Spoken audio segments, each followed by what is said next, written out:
So ಈಗ capacitor ನೊಳಗೆ ಏನು ಹಾಕ್ಬೇಕು ನಾವು? ಹಿಂಗೆ ಹಿಂಗೆ ಹಿಂಗೆ ಹಿಂಗೆ ಹಿಂಗೆ ಶೇಡ್ ಮಾಡ್ತೀವಿ ನೋಡಿ. ಇದು ಹಿಂಗೆ ಬ್ಯಾಟ್ರಿ ಕನೆಕ್ಟ್ ಮಾಡಿರ್ತಾರ ಅಂದಂಗ ನಮ್ಗೆ ಒಂದು ಟೆಸ್ಟ್ ಕೊಡ್ರಿ.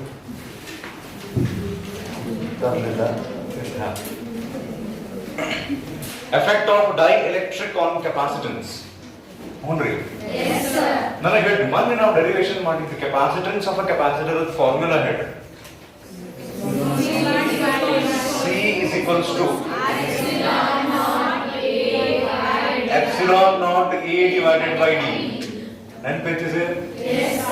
Epsilon naught is permittivity of vacuum ಅಥವಾ ಫ್ರೀ ಸ್ಪೇಸ್ ಅಂತ. ಎ ಅಂದ್ರೆ ಏನೈತಲ್ಲೇ, ಎ ಫಾರ್ ಏನೈತಲ್ಲೇ, ಎ ಅಂದ್ರೆ area of the two plates, either plate, divided by D ಅಂದ್ರೆ ಎರಡು ಪ್ಲೇಟ್ ನಡುವಿರುವಂತ ಡಿಸ್ಟೆನ್ಸ್. ಅಂದಂಗ ಇದ್ರ ಮೇಲೆ ಒಂದು ನ್ಯೂಮರಿಕಲ್ ಐತಿ, ಅದನ್ನ ಸಾಲ್ವ್ ಮಾಡಂಗಿಲ್ಲ. ನೀವೇ ಮಾಡಿ, ಭಾರಿ ಈಸಿ ಇತ್ತು. ಅದ್ರಾಗ ಏನ್ ಮಾಡ್ಯಾರ ಗೊತ್ತ? ಏರಿಯಾ ಕೊಟ್ಟಾರೆ, ಡಿಸ್ಟೆನ್ಸ್ ಕೊಟ್ಟಾರ, ಕೆಪಾಸಿಟನ್ಸ್ ಕೇಳ, ಮತ್ತ ಪೊಟೆನ್ಶಿಯಲ್ ಒಂದು ಕೊಟ್ಬಿಟ್ಟಾರ, ಚಾರ್ಜ್ ಕೇಳ, ಎರಡು ಕೇಳ ನೋಡ್ರಿ. ಏನ್ ಕೇಳ? ಒಂದು ಚಾರ್ಜ್,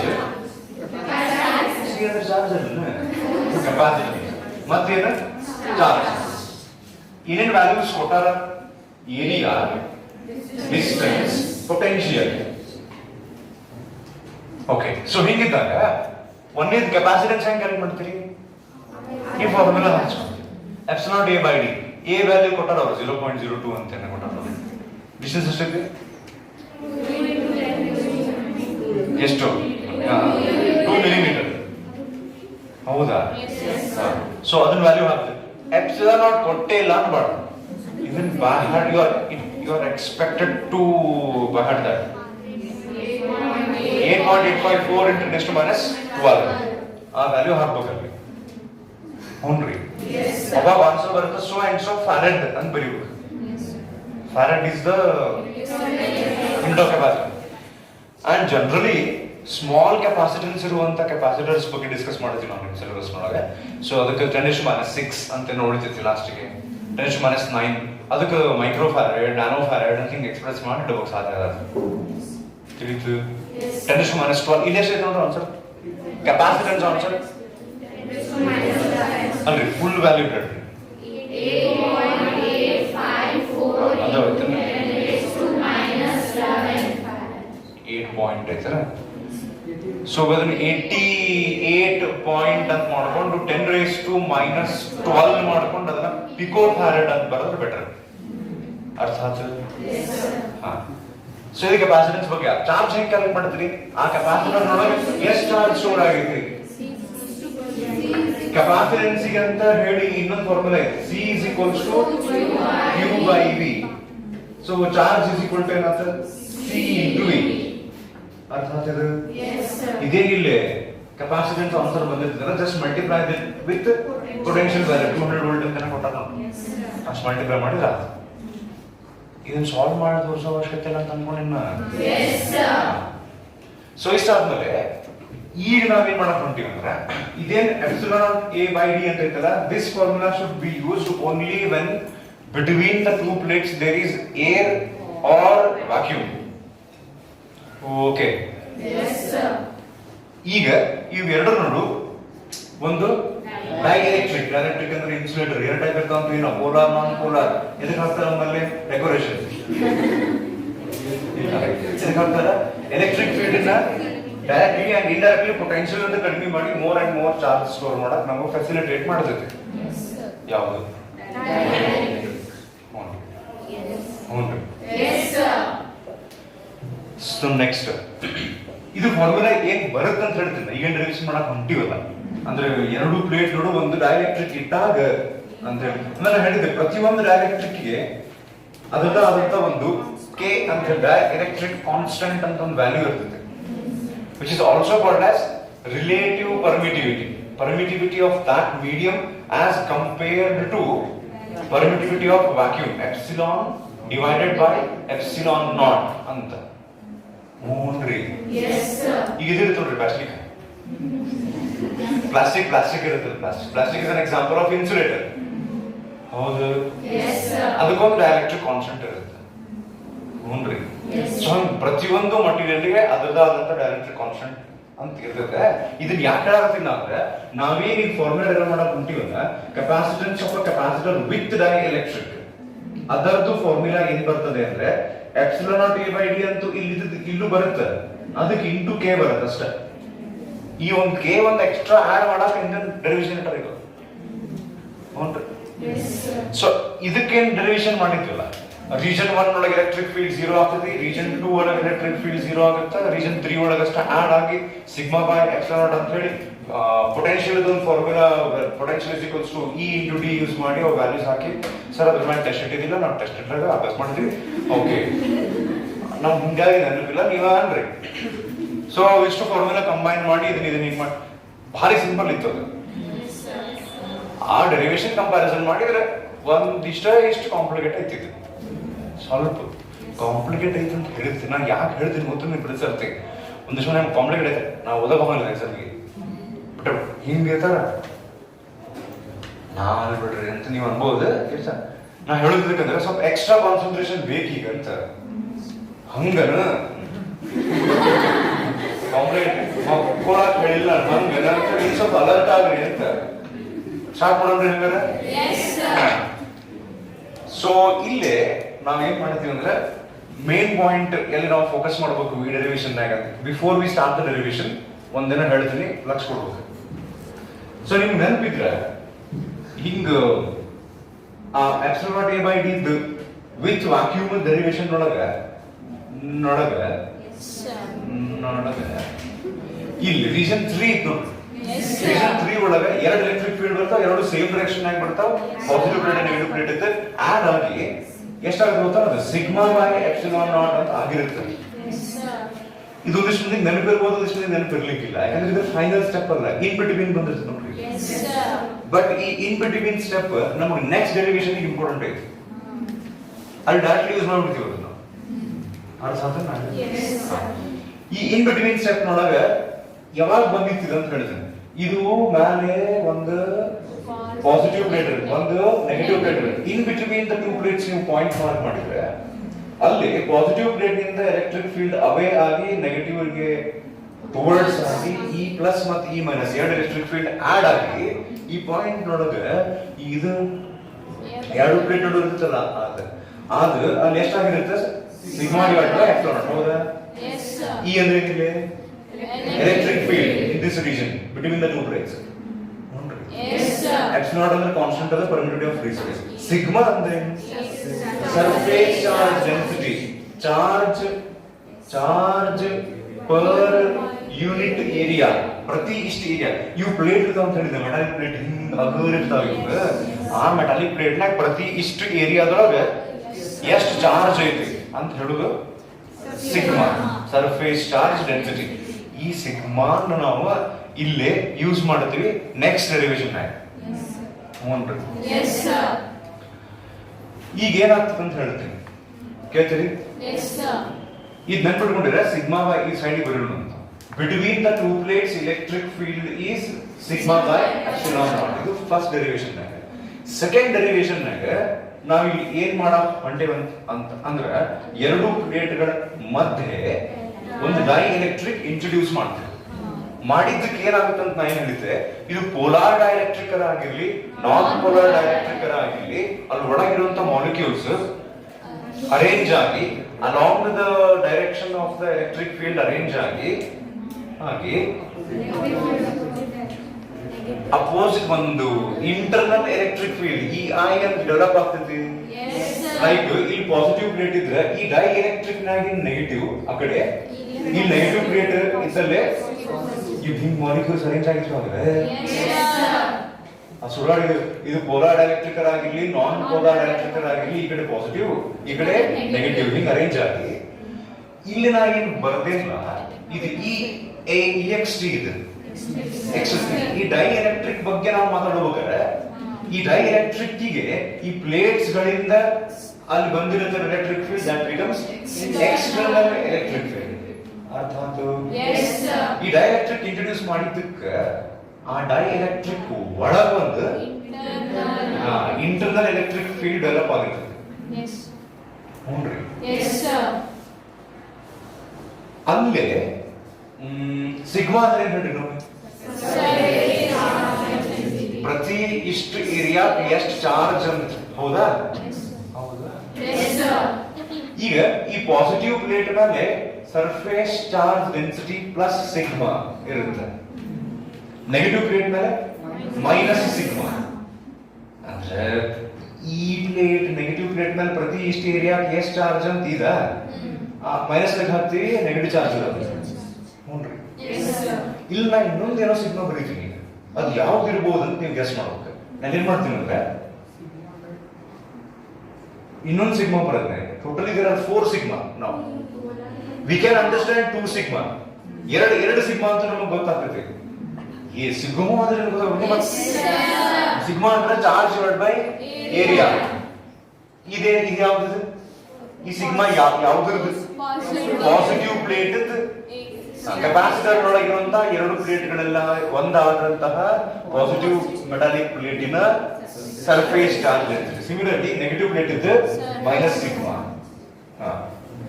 ಇನ್ನೊಂದು ಮೈನಸ್ ಸಿಗ್ಮಾ, ಇನ್ನೊಂದು ಪ್ಲಸ್ ಸಿಗ್ಮಾ ಬರ್ತೀನಿ ನಾನು. ಇದೇನಂದ್ರೆ ಆ ಡೈಎಲೆಕ್ಟ್ರಿಕ್ ಮೇಲ್ಮೈ ಮೇಲೆ ಸರ್ಫೇಸ್ ಮೇಲೆ ಡೈಎಲೆಕ್ಟ್ರಿಕ್ ಸರ್ಫೇಸ್ ಮೇಲೆ ಇವೇ ನೆಗೆಟಿವ್ ಚಾರ್ಜ್ ಬಂದಾವ ಬರೀತಿ. ಆ negative charge per unit area ಎಷ್ಟು ಇರ್ತಾವ ಅಂದ್ರೆ ಮೈನಸ್ ಸಿಗ್ಮಾ. ಪಿ ಅಂದ್ರೆ ಅಂತ ಹೇಳ್ತೀವಿ ಪೊಲರೈಸೇಷನ್ ಇಂದ ಬಂದಂತ charges. P for polarisation, surface charge density due to polarisation, plus sigma p ಅಂದ್ರೆ ಇಲ್ಲಿ ಇಲ್ಲಿ ನೋಡ್ರಿ. ಈಗ ನಮ್ಮ ಕೆಪಾಸಿಟರಿನ ಪ್ಲೇಟ್ಗಳ ಮೇಲೆ ಇರ್ತಕ್ಕಂತಹ surface charge density minus sigma p plus sigma p, these two are the surface charge density on the dielectric. Dielectric ಮೇಲೆ minus sigma p plus sigma, plate ಗಳ ಮೇಲೆ minus sigma plus sigma. ಗೊತ್ತಾಯ್ತಾ ಇದು? ಈಗ ನಾ ಏನ್ ಮಾಡ್ತೀನಿ ಅಂದ್ರೆ ಕರೆಕ್ಟ್ ಟ್ರಕ್ಸ್ ಕೊಡ್ರಿ, ಇಲ್ಲೊಂದು ಪಾಯಿಂಟ್ ಮಾರ್ಕ್ ಮಾಡ್ತೀನಿ. ಬೇಡ ಅಂದಿಲ್ಲ, ಇನ್ನು ಮುಂದೆ ಹೇಳ್ರಿ. ಇಲ್ಲೊಂದು ಪಾಯಿಂಟ್ ಮಾರ್ಕ್ ಮಾಡಿದ್ನ. ಈ ಪಾಯಿಂಟ್ ಒಳಗ ಈಗ ಎರಡು ಎಲೆಕ್ಟ್ರಿಕ್ ಫೀಲ್ಡ್ ಬರ್ತಾವ. ಮತ್ತೆ ಯಾವಂದ್ರೆ ಈ ಎಕ್ಸ್ಟರ್ನಲ್, ಈ ಇಂಟರ್ನಲ್. ಗೊತ್ತಾಗ್ತಾನೆ? ಈ ಎಕ್ಸ್ಟರ್ನಲ್ ಇದರಿಂದ ಎರಡು capacitor plates of the capacitor ನಿಂದ ಡೈಎಲೆಕ್ಟ್ರಿಕ್ ನಿಂದ ಬರುವಂತ ಎಲೆಕ್ಟ್ರಿಕ್ ಫೀಲ್ಡ್ ಈ internal. There are how many electric fields now? 2. ನಾನು ಏನ್ ಮಾಡ್ತೀನಿ ಅಂದ್ರೆ ಈ ಎಕ್ಸ್ಟರ್ನಲ್ ಒಂದು ಫಾರ್ಮುಲಾ, ಈ ಇಂಟರ್ನಲ್ ಒಂದು ಫಾರ್ಮುಲಾ ಬರೀತೀನಿ. ಹ್ಞೂನ್ರಿ. ಸೊ ಈ ಎಕ್ಸ್ಟರ್ನಲ್ ಅವರು ಟೆಕ್ಸ್ಟ್ ಬುಕ್ ನೊಳಗೆ ಇದಕ್ಕೆ ಏನ್ ಸಿಂಬಲ್ ಯೂಸ್ ಮಾಡ್ಯಾರ ನಂಗೆ ಗೊತ್ತಿಲ್ಲ.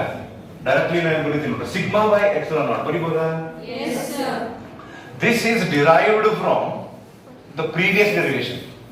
ಬಾಡಿ ಇಸ್ಕೊಂಡಿವಿ ನಾವು ಹಿಂದಿನ ಡೆರಿವೇಶನ್ ಆಗಿದೆ. ಒಂದು ನಿಮಿಷ ಸ್ವಲ್ಪ ಕೊಡ್ರಿ ಅಂತ ಇಸ್ಕೊಂಡಿವಿ. ಹಿಂದಿನ ಡೆರಿವೇಶನ್ ಆಗಿ ಬಂದಿದ್ದು ಒಂದು ಸ್ಟೆಪ್ ಇದೆ, ಗೊತ್ತಾತ್ರಿ? ಇದು ಬಂದಿದ್ದು ಎಲೆಕ್ಟ್ರಿಕ್ ಫೀಲ್ಡ್ ಪ್ಲೇಟ್ಸ್ ನಿಂದ ಬಂದಿತ್ತು. ಈಗ ಇದ ಪಾಯಿಂಟ್ ನೊಳಗ ಈ ಡೈಎಲೆಕ್ಟ್ರಿಕ್ ನಿಂದ ಬಂದಂತ ಒಂದು ಇಂಟರ್ನಲ್ ಎಲೆಕ್ಟ್ರಿಕ್ ಫೀಲ್ಡ್ ಒಂದು ಇರ್ತದೆ, ಈ INT ಅಂತ ಹೇಳಿ. ಅದಕ್ಕೆ ಫಾರ್ಮುಲಾ ಹೆಂಗ್ ಬರೀತೀವಿ ಗೊತ್ತಾ? Sigma p by epsilon not. ಈಗ ಈ ಪ್ಲೇಟ್ಸ್ ಇಂದ ಬರುವಂತ ಎಲೆಕ್ಟ್ರಿಕ್ ಫೀಲ್ಡ್ ಡಿಪೆಂಡ್ಸ್ ಆನ್ ಆ ಪ್ಲೇಟ್ ಮ್ಯಾಲಿನ ಸರ್ಫೇಸ್ ಚಾರ್ಜ್ ಡೆನ್ಸಿಟಿ. ಅಂದ್ರೆ ಡೈಎಲೆಕ್ಟ್ರಿಕ್ ನಿಂದ ಬರುವಂತ ಎಲೆಕ್ಟ್ರಿಕ್ ಫೀಲ್ಡ್ ಡೈಎಲೆಕ್ಟ್ರಿಕ್ ಮ್ಯಾಲಿನ ಸರ್ಫೇಸ್ ಚಾರ್ಜ್ ಡೆನ್ಸಿಟಿ ಅಂತ ಬರ್ತೈತಿ. ಗೊತ್ತಾಗ್ತದೆ? ಈಗ ಇನ್ನೊಮ್ಮೆ ಈ ಪಾಯಿಂಟ್ ಒಳಗೆ ಎಷ್ಟು ಎಲೆಕ್ಟ್ರಿಕ್ ಫೀಲ್ಡ್ ಅದಾವ? 2. ಒಂದು ಎಕ್ಸ್ಟರ್ನಲ್, ಒಂದು ಇಂಟರ್ನಲ್. ನಾ ಈಗ ಎರಡರದು ರಿಸಲ್ಟೆಂಟ್ ಬರೀತೀನಿ. ರಿಸಲ್ಟೆಂಟ್ ಅಂದ್ರೆ ಎಲ್ಲೂ ಸೇರಿ ಒಟ್ಟು ಎಷ್ಟಾಯ್ತು ಅಂತ. ನಾನೀಗ ಎರಡು ಎಲೆಕ್ಟ್ರಿಕ್ ಫೀಲ್ಡ್ ಅನ್ನ ಈ ಪಾಯಿಂಟ್ ನಲ್ಲಿ ಆಡ್ ಮಾಡಬೇಕು, ಸಬ್ಟ್ರಾಕ್ಟ್ ಮಾಡಬೇಕು? ಸಬ್ಟ್ರಾಕ್ಟ್ ಮಾಡಬೇಕು. ಯಾಕೆ? External electric field and internal electric field will be in opposite direction. The internal electric field actually reduces the value of external electric field ಅಂತ ನಾವು ಕಲಿತೇವಿ. ಈಗ resultant is equal to these generally subtraction ಮಾಡ್ಬೇಕಾದ್ರೆ ದೊಡ್ಡ value ತಗೊಂಡು minus ಸಣ್ಣ value ಮಾಡ್ತಾರೆ ಹೌದ್ರಿ so should I take sigma by epsilon not minus sigma p by epsilon not or sigma p by epsilon not minus sigma by epsilon not Sigma by epsilon naught minus sigma p by epsilon naught. Not ನಾಗ ನಾವು LCM ತೆಗೆದುಕೊಂಡ್ರೆ epsilon naught ಕೆಳಗೆ ಬಂದ ಮೇಲೆ sigma minus sigma P ಅಂತ ಆಗ್ತದೆ ಹೌದ್ರಿ Yes sir. ಇದು ನಮ್ದ ಈಕ್ವೇಷನ್ 1 ಹೌದ್ರಿ Yes sir. ನಾನು ಇನ್ನೊಂದು ಹೇಳ್ಬೇಕು ನಂಗೆ ಇದು ಅಲ್ಲಿ ಕುಂತವ್ರ ಎಲ್ಲಿ ತನಕ ಬರ್ಸತ್ತಿದ್ದು ಇಷ್ಟು ಇನ್ನೂ ಈ ಕಡೆ ಬರ್ತದೆ ಅಡ್ಡಿ ಇಲ್ಲ ಎಷ್ಟು ಈಗ ಕೈ ಕಾಣಿಸೋದು ಇನ್ನು ಸ್ವಲ್ಪ ಈ ಕಡೆ ಹಾಂ ಸಾಕು ಸರ್ ಓಕೆ ಇಷ್ಟು ಸಾಕಾಗಬೇಕು ನಮ್ಗೆ ಹೋಪ್ಫುಲಿ ನೋಡೋಣ ಎಲ್ಲ ಸ್ಟೆಪ್ಸ್ ಆಗ್ತಾವ ಮುಂದೆ ಹೇಳಿ Yes sir. ಇಕ್ವೇಷನ್ 1 ಆದ್ಮೇಲೆ ಈಗ ಇನ್ನೊಂದು ಪ್ರೀವಿಯಸ್ ಡೆರಿವೇಶನ್ ಒಳಗನ್ನ ನಾವು ಯೂಸ್ ಮಾಡಿದಂತ formula potential is equals to electric field into distance this formula actually comes from ಇದರಲ್ಲಿ ಬಾಡಿ ನೋಡಿರ್ತೀವಿ ನಾವು relation between electric field and potential e is equals to minus D by D l ಅರ್ಥ ಆಗ್ತದೆ Yes sir. So ಇದು ಈಗ ಏನ್ ಮಾಡೋದು ಅಂತಂದ್ರೆ ಪೊಟೆನ್ಷಿಯಲ್ ಇಸ್ ಈಕ್ವಲ್ಸ್ ಟು ಈ ಜಾಗದಾಗ ಈಕ್ವೇಷನ್ 1 ಅನ್ನ ಸಬ್ಸ್ಟಿಟ್ಯೂಟ್ ಮಾಡೋಣ ಬೇಕಾದ್ರೆ ಇಲ್ಲೊಂದು ಮಾತು ಹೇಳಿ ಸಬ್ಸ್ಟಿಟ್ಯೂಟಿಂಗ್ Equation 1 ಬೇಕಾದ್ರೆ 2 ಒಂದು ಸಬ್ಸ್ಟಿಟ್ಯೂಟ್ 1 ಇಂಟು ವಾಟ್ ನಾ ಏನು ಅರ್ಥ ಚೆಕ್ ಮಾಡ್ರೆ ಇದರಾಗಿ ಹಾಕ್ತೀನಿ sigma minus sigma p by epsilon naught into D ಬೇಕಾದ್ರೆ ಇದನ್ನ ಈಕ್ವೇಷನ್ 2 ಅಂತ ಅನ್ನೋದು ನಾವು ಹ್ಞೂ ಇನ್ನೊಂದು 2-3 ಸ್ಟೆಪ್ ಯಾಕೆ ಬಂತಿದೆ Yes sir. ಆ ಡೆರಿವೇಶನ್ ಕಂಪ್ಯಾರಿಸನ್ ಮಾಡಿದ್ರೆ ಒಂಚೂರು ಕಾಂಪ್ಲಿಕೇಟ್ ಹಂಗೆ ಕಾಂಪ್ಲಿಕೇಟ್ ಇಲ್ಲ ಓಕೆ ಇಲ್ಲೇ ನೆಕ್ಸ್ಟ್ ಏನ್ ಹೇಳ್ತಿಲ್ಲ ಇಲ್ಲಿ ತನಕ ನಮಗೆ ಈಸಿ ಆಗಿ ಅರ್ಥ ಆದ್ರೆ ಇದನ್ನ this we have borrowed from the previous derivation electric field between the two plates is sigma by epsilon not ಇದು ಎಕ್ಸ್ಟರ್ನಲ್ ಡೈಎಲೆಕ್ಟ್ರಿಕ್ ಇಟ್ಟಿದ್ದಕ್ಕೆ ಇನ್ನೊಂದು ಎಲೆಕ್ಟ್ರಿಕ್ ಫೀಲ್ಡ್ ಬಂದಿರ್ತದೆ that is not sigma by epsilon that is sigma p by epsilon not Yes sir. sigma is the surface charge density on the plates sigma p is the surface charge density on the dielectric ನೋಡ್ರಿ Yes. ಎರಡು ಸೇರಿ ಇಷ್ಟು electric field ಆಗುತ್ತೆ ಇದನ್ನ ತಗೊಂಡು potential ಫಾರ್ಮುಲಾದೊಳಗೆ ಹಾಕಿ ಇಟ್ಟು ಇಷ್ಟು Yes sir. ಮುಂದೆ ಹಂಗ ಅಳಿಸ್ಕೊಂತ ಮುಂದೆ ಹೋಗುದಾದ್ರೆ ಇವು ನಿಮಗೆ P U C first year ನಿಂದ ಇವು ಗೊತ್ತದ ನೋಡ್ರಿ this is directly proportional to this inversely proportional to that when that proportionality symbol is removed one constant comes height comes I don't know ಇಷ್ಟು ಬರೀ ಬಟ್ಲರ್ ಇಂಗ್ಲಿಷ್ ಇಲ್ಲ ಅಂತ ಚಲೋ ಐತೆ ಓಕೆ ಸೊ ಈಗ ಹಂಗ ಡೈರೆಕ್ಟ್ಲಿ ಯೂನಿವರ್ಸಿಟಿ ಪ್ರಪೋರ್ಷನಲ್ ಆ type ಒಂದು ಏನೋ ಯೂಸ್ ಮಾಡ್ಕೊಂತೀವಿ ನಾವು ಅಲ್ಲೊಂದು ಸ್ಟೆಪ್ ಬರೋದು ನೋಡೋರು ಏನ್ ಬರ್ದಾರ ನೋಡೋರು ಹಿಂಗೇನೋ ಬರೀತಾರೆ ವಿ ನೋ ದಟ್ ಸಮಥಿಂಗ್ ಏನೋ ಹಾಕಿ ಅಥವಾ we have sigma minus sigma p is directly proportional to sigma ಅಂತ ಹೇಳಿ Yes sir. ಬರ್ದಾರ Yes sir. ಸಿಕ್ಸ್ ಅನ್ನೋದು Yes sir. ಈ ಸ್ಟೆಪ್ ಅಂತ ಯಾವ್ದು ಐತಿಲ್ರಿ Yes sir. Yes, ಕಾನ್ಫಿಡೆಂಟ್ ಆಗಿ ಅನ್ನಂಗ ಸೊ ಈಗ ಇದನ್ನ ಅರ್ಥ ಮಾಡ್ಕೊಂಡು ತಿಳ್ಕೊಳ್ಳಿ ಡೆರಿವೇಶನ್ ಮುಗಿದಂಗ ಹಿಂಗ್ ಬರದ್ರೆ ಏನು ಅಂತ ಅರ್ಥ ಆದ್ರೆ ಮುಗಿತಿ ಮುಂದೆ ಒಂದಿನ ಸಿಗ್ತಿಲ್ಲ ಅಂತ ತೊಗೊಂಬಂದು ಇದ್ರಾಗ ಹಾಕ್ಬಿಟ್ಟು ಡೆರಿವೇಶನ್ ಮುಗಿದ್ಬಿಡ್ತೈತಿ ಫೈನಲ್ ಫಾರ್ಮುಲಾ ಏನ್ ಬರ್ಬೇಕು ನಮ್ಗೆ ಹಂಗೆ ಗೊತ್ತಿರ್ಬೇಕಂದ್ರೆ ಇದನ್ನ ತರಸ್ ಆಕ್ಚುಲಿ ಇದನ್ನ ತರಸ್ಬಾರ್ದು ಅದು ಬರ್ಬೇಕು ಇದನ್ನ ತರಸ್ಬೇಕು ಸರ್ ನೋಡ್ರಿ ಸರ್ ಮಾಡಿ ಹ್ಯಾಂಡ್ ಫ್ರೂಟ್ ಅವ್ರು ಕನ್ಫ್ಯೂಸ್ ಮೋಸ್ಟ್ಲಿ ಇದೇನೋ ಹೊಸ ಮಾರ್ಕ್ಸ್ ಕಟ್ ಹೋಗಿರ್ಬೇಕು ಓಕೆ ಇರ್ಲಿ minus D by D L ಇದು K S naught D by D ನಮ್ಮ ಫಾರ್ಮುಲಾ ಸೊ ಇಲ್ಲೇನ ಬರ್ದಾರ ಹಿಂಗಂದ್ರೆ ಅಂತ ಅರ್ಥ ಮಾಡ್ಬೇಕು ನಾವು ಸಿಗ್ಮಾ ಅಂದ್ರೆ ಏನ್ ಹೇಳ್ರಿ Surface charge density. ಹೌದಿಲ್ರಿ Yes sir. ಈಗ ಅವ್ರೇನ್ ಹೇಳ್ತಾರ sigma surface charge density on the plates ಅಂದ್ರೆ ಹೇಳಿ ನಾ ಹಂಗ ಸುಮ್ ಹೂ ನೀವು ನಾನು ಸಿಗ್ಮಾ ಅಂದ್ರೆ ಸರ್ಫೇಸ್ ಚಾರ್ಜ್ ಡೆನ್ಸಿಟಿ ಅಂತ ನೀವ್ ಅಂತಿಕೋರಿ ಹಂಗಾರೆ ನಾನು ಅಂತಿದ್ದೆ ಇದು surface charge density on the plates of the capacitor ಇದು ಡೈಎಲೆಕ್ಟ್ರಿಕ್ ಸರ್ಫೇಸ್ ಚಾರ್ಜ್ ಡೆನ್ಸಿಟಿ ಹೌದ್ರಿ. ಈಗ this minus this is actually not this ಅಂತ ಏನ್ ಹಂಗಂತ ಅರ್ಥ ಮಾಡ್ಕೊಂಡು ಈಗ ಇದು ಹೆಚ್ಚಿಗೆ ಆಗುತ್ತೆ ಅವ್ರಿಗೆ ಅಂತಾರೆ ಇದು ಹೆಚ್ಚಿಗೆ ಆಗುತ್ತೆ ಇದು ಹೆಚ್ಚಿಗೆ ಆಗುತ್ತೆ ಅಂತ ಡೈರೆಕ್ಟ್ಲಿ ಪ್ರಪೋರ್ಷನ್ ಅಂದ್ರೆ ಅದ ಮತ್ತೆ ಸರ್ ಗೊತ್ತು ನಮಗೂ ಇದು ಹೆಚ್ಚಿಗೆ ಆಗುತ್ತೆ ಹೆಚ್ಚಿಗೆ ಆಗುತ್ತೆ ಇದು ಹೆಚ್ಚಿಗೆ ಆಗೋದಂದ್ರೆ ಏನು ಜಾಸ್ತಿ ಆಗುತ್ತೆ ಸರ್. ಈ ಮೆಟಾಲಿಕ್ ಪ್ಲೇಟ್ ಮೇಲೆ ಸರ್ಫೇಸ್ ಚಾರ್ಜ್ ಡೆನ್ಸಿಟಿ ಜಾಸ್ತಿ ಆಗೈತೆ ಅಂದ್ರೆ ಅರ್ಥ ಏನು ಚಾರ್ಜ್ ಜಾಸ್ತಿ ಆತಂತ ಈಗ ಹೌದಲ್ರಿ. ಇದು ಚಾರ್ಜ್ ಜಾಸ್ತಿ ಆದ್ರೆ ಈ ಕಡೆನು ಇಲ್ಲಿ ಪ್ಲೇಟ್ಸ್ ಮೇಲೆ ಈಗ ಸಿಗ್ಮಾ ಅಂದ್ರೆ ಪ್ಲೇಟ್ಸ್ ಇದೆ ಮತ್ತೆ ಹಿಂಗೆ ತಿಳ್ಕೊಂಡಿದ್ರೆ ನೀವು ಸಿಗ್ಮಾ ಪಿ ಅಂದ್ರೆ surface charge on the plates P for plates ಅಲ್ಲ ಪಿ ಫಾರ್ ಪೋಲರೈಸೇಷನ್ ಅದು ನಾ ಏನ್ ಮಾಡಿ ಹಂಗೆ ಸಿಂಬಲ್ ಯೂಸ್ ಮಾಡ್ಕೊಳ್ತೀನಿ. ಸೊ ಸಿಗ್ಮಾ ಅಂದ್ರೆ ಪ್ಲೇಟ್ಸ್ ಮೇಲಿಂದ ಸರ್ಫೇಸ್ ಚಾರ್ಜ್ ಡೆನ್ಸಿಟಿ ಇದು ಜಾಸ್ತಿ ಆದ್ರೆ ಏನ್ ಜಾಸ್ತಿ ಆಗತ್ತೆ ಅಂತ ಅರ್ಥ ಚಾರ್ಜ್. ಇಲ್ಲ ಎಲ್ಲಿ ಚೆಕ್ ಮಾಡ್ಬೇಕು ಹಂಗಾದ್ರೆ ಎರಡು ಪ್ಲೇಟ್ ಮೇಲೆ ಚಾರ್ಜ್ ಏನಾರ ಜಾಸ್ತಿ ಆದ್ರೆ ಈ EXT ಜಾಸ್ತಿ ಆಗುತ್ತೆ ಅಂತೀನಿ ನಾನು ಹೌದಿಲ್ರಿ. ಈ EXT ಅಂದ್ರೆ ಏನ್ರಿಪ್ಪ ಈ ಎರಡು ಪ್ಲೇಟ್ಗಳಿಂದ ಬರುವಂತ ಎಲೆಕ್ಟ್ರಿಕ್ ಫೀಲ್ಡ್ ಆ ಎರಡು ಪ್ಲೇಟ್ ಮೇಲೆ ಚಾರ್ಜ್ ಜಾಸ್ತಿ ಮಾಡಿದ್ರೆ ಅಂದ್ರೆ ಮತ್ತೆ ಆ ಎರಡು ಪ್ಲೇಟ್ ಇಂದ ಬರುವಂತ ಎಲೆಕ್ಟ್ರಿಕ್ ಫೀಲ್ಡ್ ಜಾಸ್ತಿ ಆಗುತ್ತೆ ಯಾಕಂದ್ರೆ ಎಲೆಕ್ಟ್ರಿಕ್ ಫೀಲ್ಡ್ ಬರುವುದ ಚಾರ್ಜ್ ನಿಂದ ಗೊತ್ತಾಗ್ತದೆ. ನಾ ಏನ್ ಹೇಳಕ್ ಹೊಂಟೀನಿ ಇದು ಮುಂದಿನ ಸ್ಟೆಪ್ ಅಲ್ಲ ಅರ್ಥ ಮಾಡ್ಸಕ್ ಹೇಳತ್ತೀನಿ. ಸಿಗ್ಮಾ ಹೆಚ್ಚಿಗೆ ಆದ್ರೆ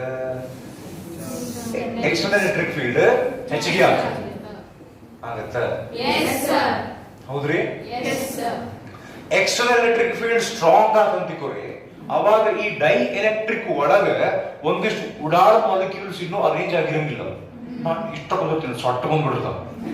ಮೊನ್ನೆ ಮಾದಿ ಟಾಪಿಕ್ ನೆನಪಿರ್ಬೇಕು ನಾವು ಏನ್ ಹೇಳಿದ್ವಿ ಅಂತ ಹೇಳಿ polar non polar electrics molecules electric field ನಾಗ ಇಟ್ಕೊಳ್ಳಿ. ನಾನ್ ಪೋಲಾರ್ ಇತ್ತಂದ್ರ ಪೋಲ್ಸ್ ಜನರೇಟ್ ಆಗ್ತಾವ. ಹಿಂಗ ಪೋಲಾರ್ ಇದ್ದು ಸೊಟ್ಟಪಟ್ಟ ಇದ್ರೆ ಒಂದ್ ಲೈನ್ ನಾಗ ಅರೇಂಜ್ ಆಗಿರ್ತಾವ. ಎಷ್ಟ ಅರೇಂಜ್ ಆದ್ರೂ ಒಂದಿಷ್ಟು ಉಡಾಳ ಮಾಲಿಕ್ಯೂಲ್ಸ್ ಇರ್ತಾವ ಹ್ಞೂನ್ರಿ. ಈಗ ನಾವೇನ್ ಮಾಡಿದ್ವಿ ಎರಡು ಪ್ಲೇಟ್ ಮೇಲೆ ಚಾರ್ಜ್ ಅನ್ನ ಜಾಸ್ತಿ ಮಾಡಿ ಅಂದ್ರೆ ಸಿಗ್ಮಾನ ಜಾಸ್ತಿ ಮಾಡಿ ಸಿಗ್ಮಾ ಜಾಸ್ತಿ ಆದ್ರೆ ಎಕ್ಸ್ಟರ್ನಲ್ ಎಲೆಕ್ಟ್ರಿಕ್ ಫೀಲ್ಡ್ ಜಾಸ್ತಿ ಆಗಿ ಇಲ್ಲಿ ಒಳಗಿರುವಂತ ಪಟ್ಟ ಮಾಲಿಕ್ಯೂಲ್ಸ್ ದಿಮಾಕ್ ಮಾಡಿ ನಿಂತಿರ್ತಾವಲ್ಲ ಅವ್ರು ನೋಡಿ ಜಗ್ತಾರೆ ಅಂತ ಹೇಳಿ ಆ ಮಾಲಿಕ್ಯೂಲ್ಸ್ ಹಿಂಗ್ ಜಗ್ತಾರ ಅವನು ಸ್ಟ್ರೇಟ್ ಮಾಡಿಸ್ತಾರೆ. ಹೀಗಾಗಿ ಅದರಿಂದ ಈ ಇಂಟರ್ನಲ್ ಹೆಚ್ಚಿಗೆ ಆಗುತ್ತೆ. ಅವು ಅರೇಂಜ್ ಆದಂದ್ರೆ ಅವಾಗಿನ ಸ್ವಲ್ಪ ಸೊಟ್ಟ ಸೀದಾ ಅರೇಂಜ್ ಆದಂದ್ರೆ ಇಲ್ಲಿರೋಂಥ ಚಾರ್ಜ್ ಹೆಚ್ಚಿಗೆ ಆಗ್ತದೆ. ಅವಾಗ ಅವು ಒಂದಕ್ಕೊಂದು ಡೈಪೋಲ್ ಒಂದ್ ಲೈನ್ ಡೈಪೋಲ್ ಮೊಮೆಂಟ್ ಬಂದು ಆದ್ರೆ ಇದೆಷ್ಟು ಹೆಚ್ಚಿಗೆ ಆಗುತ್ತಲ್ಲ ಅಷ್ಟ ಪ್ರಮಾಣದೊಳಗೆ ಇದು ಹೆಚ್ಚಿಗೆ ಆಗಿರಲಿಲ್ಲ. ಇದು ಹೆಚ್ಚಿಗೆ ಆದ್ಕೊಂಡು ಇದು ಹೆಚ್ಚಿಗೆ ಆಗುತ್ತಾ ಇದೆಷ್ಟು ಹೆಚ್ಚಿಗೆ ಆಗುತ್ತೆ ಅಷ್ಟೇ ಹೆಚ್ಚಿಗೆ ಆಗುತ್ತೆ ಹೆಚ್ಚಿಗೆ ಆಗಿರ್ತೈತೆ. ಅರ್ಥ ಆದ್ರೆ ಎಕ್ಸಾಂಪಲ್ ಫಸ್ಟಿಗೆ ಈ ಎಕ್ಸ್ಟರ್ನಲ್ 50 ಇದಂತಿಕೋರಿ ಆಮೇಲೆ ಈ ಇಂಟರ್ನಲ್ ಫಸ್ಟಿಗೆ 10 ಇದಂತಿಕೋರಿ 10 ನ್ಯೂಟನ್ ಪರ್ ಕೂಲಮ್ ಇದು 50 ನ್ಯೂಟನ್ ಪರ್ ಕೂಲಮ್. ನಾವು ಸಿಗ್ಮಾನ್ನ ಜಾಸ್ತಿ ಮಾಡಿದ್ದಕ್ಕೆ ಇದು 70 ಆದಂತಿಕೋರಿ ಏನ್ ಗಂಟು ಇದು ಹೆಚ್ಚಿಗೆ ಆಗಿ 15 ಆದಂತಿಕೋರಿ. ಈಗ ನಾವು ಸಿಗ್ಮಾನ್ ಹೆಚ್ಚಿಗೆ ಮಾಡಿದ್ವಿ ಅವಾಗ ದಿಸ್ ಈಸ್ ಡೈರೆಕ್ಟ್ಲಿ ನೋಡ್ಬಿಟ್ಟು ದಿಸ್ ಅಂದ್ರೆ ಸಿಗ್ಮಾ ಹೆಚ್ಚಿಗೆ ಆದಾಗ ಸಿಗ್ಮಾ ಪಿನೂ ಹೆಚ್ಚಿಗೆ ಆಗಿರ್ತೈತಿ. ಸಿಗ್ಮಾ ಪಿ ಅಂದ್ರೆ ಏನು ಇವು ಸೊಟ್ಟ ಪಟ್ಟಿದ್ದು ಮಾಲಿಕ್ಯೂಲ್ಸ್ ಹಿಂಗ್ ಅರೇಂಜ್ ಆದ್ವು ಅಂದ್ರೆ ಇಲ್ಲಿ ಸ್ವಲ್ಪ ಸರ್ಫೇಸ್ ಚಾರ್ಜ್ ಡೆನ್ಸಿಟಿ ಸ್ವಲ್ಪ ಜಾಸ್ತಿ ಆಗಿರುತ್ತೆ. ಮಜಾ ಅಂತ ಏನ್ ಗೊತ್ತಿಲ್ಲ. ಇಲ್ಲ ಇದು ಹೆಚ್ಚಿಗೆ ಆದಾಗ ಒಂದೇ ಮಾತು ಇದೇ ಇಲ್ಲ ಐತಿ ಹೌದಾ. ಇದೊಂದು ಎಕ್ಸ್ಟ್ರಾ ಫ್ಯಾಕ್ಟರ್. ನಾವು ಒಟ್ಟು ಏನ್ ಟ್ರೈ ಮಾಡೋದು ಗೊತ್ತಿಲ್ಲ. If sigma increases sigma P also increases ತಡೆ ಹೇಳ್ತಾರೆ. ಆದ್ರೆ ಇಲ್ಲಿ ಎಷ್ಟು ಹೆಚ್ಚಿಗೆ ಆಗಿರುತ್ತೆ ಇದು 50 70 ಆಗ್ತದ್ರಿ. ಎಷ್ಟು ಇನ್ಕ್ರೀಸ್ ಆಗ್ತದೆ 20. ಇದೆಷ್ಟು ಇನ್ಕ್ರೀಸ್ ಆಗ್ತದೆ 5. ಮತ್ತೆ ಎರಡು ಇನ್ಕ್ರೀಸ್ ಆಗಿಲ್ಲ.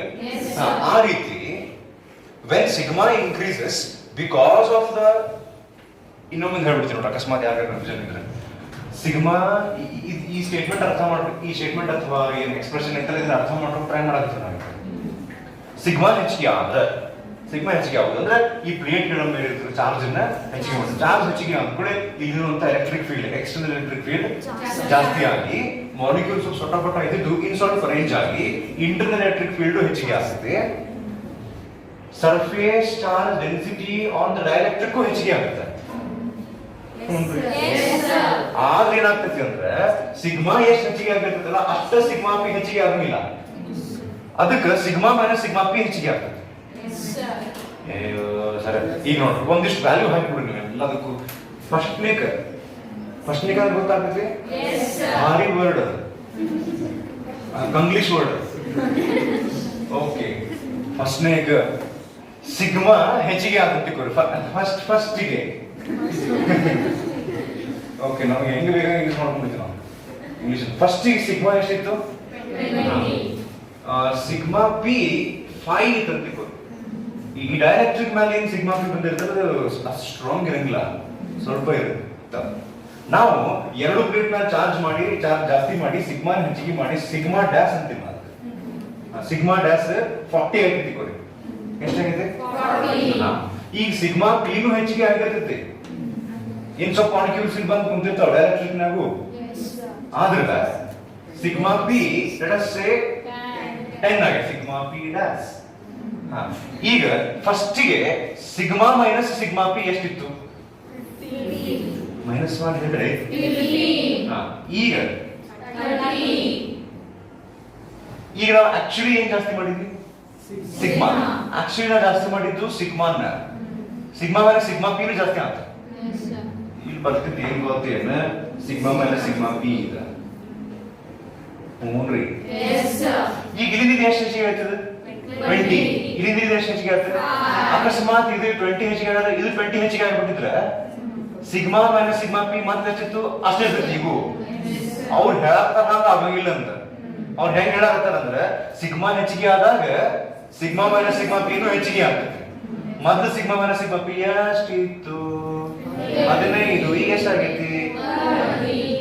ಇದು 20 ಜಾಸ್ತಿ ಆಗೈತಿ, ಇದು 20 ಜಾಸ್ತಿ ಆಗ್ಬಿಟ್ಟಿದ್ರೆ ಇಲ್ಲೂ 15 ಇರ್ತದೆ ಡಿಫರೆನ್ಸ್, ಇಲ್ಲೂ 15 ಇರ್ತದೆ ಡಿಫರೆನ್ಸ್.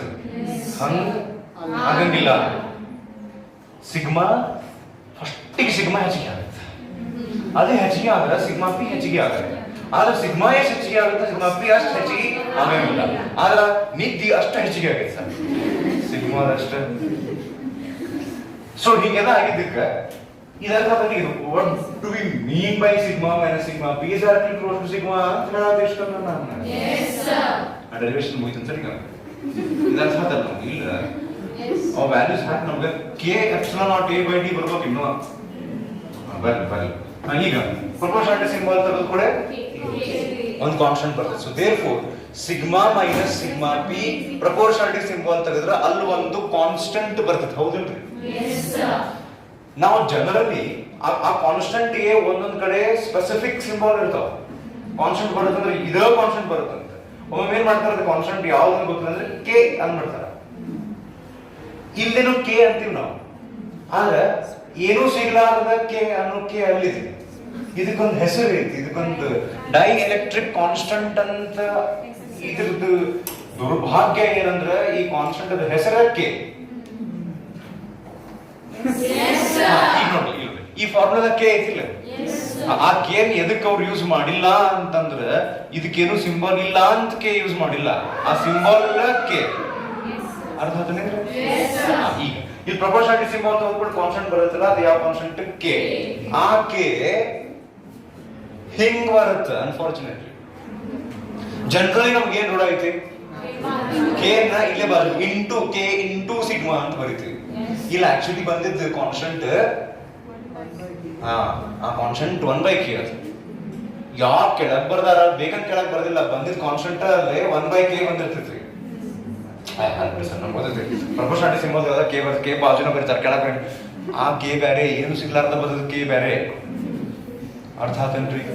ಹೇಗ್ ಮಾಡೋಣ? ಒಂದ್ ಕೆಲಸ ಮಾಡೋಣ, ಸ್ವಲ್ಪ ಶಾಣೆ. ಪ್ರಪೋರ್ಷನಾಲಿಟಿ ಸಿಂಬಲ್ ತೆಗೆದು ಒಂದು ಕಾನ್ಸ್ಟೆಂಟ್ ಬರ್ತದಲ್ಲ, let us say it is X. We don't know what is that ಅಂತ. ಅವಾಗ ನಾ ಸಿಗ್ಮಾ ಅಂತ ಬರೀತೀನಿ. ಪ್ರಪೋರ್ಷನಾಲಿಟಿ ಸಿಂಬಲ್ ಕಾನ್ಸ್ಟೆಂಟ್ ಯಾವ್ದು ಗೊತ್ತಿಲ್ಲ ಅಂತಿಕೊಂಡ್ರೆ ಎಕ್ಸ್ ಅಂತ ಬರ್ಕೋರಿ. ಆ ಎಕ್ಸ್ ಯಾವ್ದು ಅಂತ ಎಕ್ಸ್ಪೆರಿಮೆಂಟ್ ಮಾಡಿ ಕಂಡು ಹಿಡಿದ್ರೆ that will be 1/k. Understood? Yes sir. ಅದಕ್ಕೆ ಸಿಗ್ಮಾ ಬೈ ಕೆ. ಏನ್ ಮಾಡ್ಬೋದು ಈಗ? ನಮ್ಮ ಹಳೆ ಈಕ್ವೇಶನ್ ಅದಾವಲ್ಲ ಇವು, ಈ ಈಕ್ವೇಶನ್ ನಾಗ ಸಿಗ್ಮಾ ಮೈನಸ್ ಸಿಗ್ಮಾ ಪಿ ಅದನ್ನ ಆ ಜಗದಾಗ ಇದನ್ನ ತಗೊಂಡು ಹೋಗುವ. ಯಾಕೆ ನಾವು ಇಷ್ಟು ಮಾಡಿದ್ವಿ? So substituting in equation 2. Equation 2 ಏನಿತ್ತು potential is equals to EV ಸಿಗದಾಗ ಈ ತಗೊಂಬಂದು ಇಲ್ಲಿ ಹಾಕಿದ್ವಿ ನಾವು. ಈಗ V is equals to sigma minus sigma p ಜಗದಾಗ sigma by k epsilon naught. ಈ d ಬೇಕಾದ್ರೆ ಒಬ್ಬರನ್ನ ಇವನು ಒಳಗೆ ಕರ್ಕೊಂಡು ಹೊರಗೆ ನಿಲ್ಲಿಸ್ಬಿಟ್ಟರ್ಲಿ ಇದನ್ನ ಬ್ರಾಕೆಟ್ನಾಗ ತಾವ ಅಷ್ಟ ಅದಾರ ಅಂತದ ಅದಕ್ಕೆ d ಒಂದು ಒಳಗೆ ಕರ್ಕೊಂಡು ಇದನ್ನ equation 3 ಅಂದ್ರೆ ಮತ್ಯಾಕ್ ಸರ್ ಮುಗಿಸ್ಲಿ ಜಲ್ದಿ equation 3 ಅಲ್ರಿ ನಮ್ಮ ಕೆಪಾಸಿಟನ್ಸ್ ಫಾರ್ ನೋಡ್ c ಬಂದೇ ಎಲ್ಲವಲ್ಲ c there is no c we also don't say madri there is no c so therefore c is equals to we have capacitance is equal to basic formula basic formula capacitance is equal to charge divided by potential that is equals to charge ಜಗದಾಗ ನಾನು sigma a ಅಂತ ಬರೀತೀನಿ ಇದನ್ನ ಗೊತ್ತಾಗುತ್ತೆ sigma is equal to charge per unit area charge is equal to sigma into area q ಜಗದಾಗ sigma a divided by potential sigma d whole divided by k epsilon sigma cancel denominator goes to numerator k epsilon naught a divided by d. अर्थ आते थे? Yes sir.